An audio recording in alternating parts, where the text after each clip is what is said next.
జగిత్యాల జిల్లా కొడిమ్యాల మండలం శనివారంపేటలో reserve forest భూమి ఆక్రమణకు సంబంధించిన ఆరోపణల నేపథ్యంలో అటవీశాఖ విజిలెన్స్ అధికారులు తనిఖీలు నిర్వహించారు.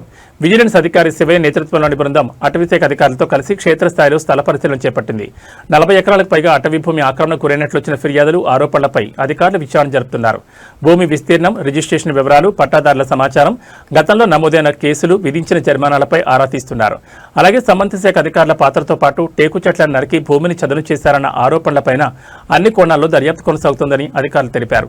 విచారణ పూర్తయిన అనంతరం పూర్తి వివరాలు వెల్లడిస్తామని విజిలెన్స్ అధికారులు స్పష్టం చేశారు. ఈరోజు మన గౌరవ పీసీసీఎఫ్ గారు ఒక కంప్లైంట్ వచ్చింది. ఈ కంప్లైంట్ జగిత్యాల జిల్లా కొడిమ్యాల రేంజ్లో కొండగట్టు సెక్షన్ వీటి తిరుమలాపూర్ బీటు పరిధిలోని శనివారంపేట్ ఈ గ్రామ శివారులో కొంతమంది వ్యక్తులు అంటే ఇక్కడ పట్టా ఉంది అని చెప్పేసి ఆ పట్టాలో మన సంబంధించి అది రిజర్వ్ ఫారెస్ట్లో మధ్యలో ఉంది, అది రిజర్వ్ ఫారెస్ట్ అని చెప్పేసి దీన్ని లోకల్ ఫారెస్ట్ అధికారులు కూడా ఏదో సహకరించి దీన్ని మొత్తం ఇక్కడ సేద్యం చేస్తున్నారు, చెట్లన్నీ పడగొట్టారు అనే కంప్లైంట్ మీద, ఫిర్యాదు మీద ఈరోజు వచ్చి మా విజిలెన్స్ టీంతో రావడం జరిగింది. దాంట్లో భాగంగా ఇది మొత్తం చుట్టూ చూసాము. దాదాపు ఇది ఒక ప్రస్తుతానికైతే ఒక 25 ఎకరాలు అని వీళ్ళు చెప్తున్నారు. మేము కూడా సర్వే కూడా చేసినాము. సర్వే చేసి ఆ పాయింట్లు కూడా తీసేసాము. జీపీఎస్ పాయింట్లు తీసేసుకొని కరెక్ట్గా తీసేసుకొని దీంట్లో మనకి ఫైండింగ్స్ అంటే ఆల్మోస్ట్ ఇప్పుడు మనకు ప్రాథమిక విచారణలో ఏంటంటే ఆల్మోస్ట్ కొన్ని చెట్లన్నీ చాలా వరకు పడిపోయినాయి. ఎందుకంటే చుట్టూ ఫారెస్ట్ ఉంది, అటొక బ్లాక్ ఉంది, ఇటొక బ్లాక్ ఉంది.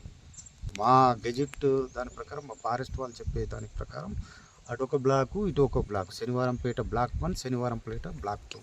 ఈ మధ్యలో సర్వే నెంబర్లో ఈ పట్టా ఉంది. ఈ పట్టా శ్రీనివాసరావు గారు ఆయన పేరు మీద ఉంది అని చెప్తున్నారు. ఫస్ట్ ప్రజెంట్ ఆయన లేరు, వాళ్ళ సూపర్వైజర్ను, వాళ్ళ సూపర్వైజర్ స్టేట్మెంట్ కూడా రికార్డ్ చేస్తున్నాం.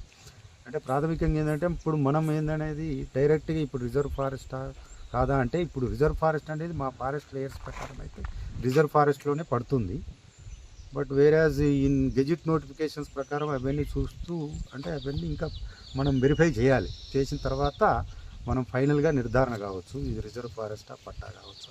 పట్టా అంటే మరి మనం మొదటి నుంచి అది ఎప్పటి నుంచి ఉంది ఏంటి అని ఆ సర్వే నెంబర్ వైజ్, ఆ విలేజ్ మ్యాప్ ప్రకారం అవన్నీ పహానీలు తీసుకుంటూ స్టేట్ ఫార్ ప్రకారం తీసుకుంటూ వస్తే మరి వీళ్ళకి ఎప్పటి నుంచి ఉంది పట్టా అనేది అది ఒకసారి వెరిఫై చేసుకోవాలి.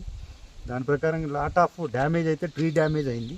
ట్రీ డ్యామేజ్కి సంబంధించింది కూడా మన వాళ్ళు లోకల్ ఫారెస్ట్ ఆఫీసర్స్ కేసులు బుక్ చేసాం, ఫీజు కలెక్ట్ చేసాం, పెనాల్టీ చేసామని చెప్తున్నారు. అది కూడా ఎన్ని చెట్లకు వేశారు, ఎంత అయింది అనేది అది కూడా రికార్డ్ అనేది వెరిఫై చేసి ఫైనల్గా చేసేసి ఒకవేళ ఎవరు తప్పు ఉన్నా కానీ వాళ్ళ మీద ఇటు పట్టేదారైనా కానీ ఇటు ఫారెస్ట్ డిపార్ట్మెంట్ వాళ్ళని కానీ తప్పనిసరి యాక్షన్ తీసుకుంటారు.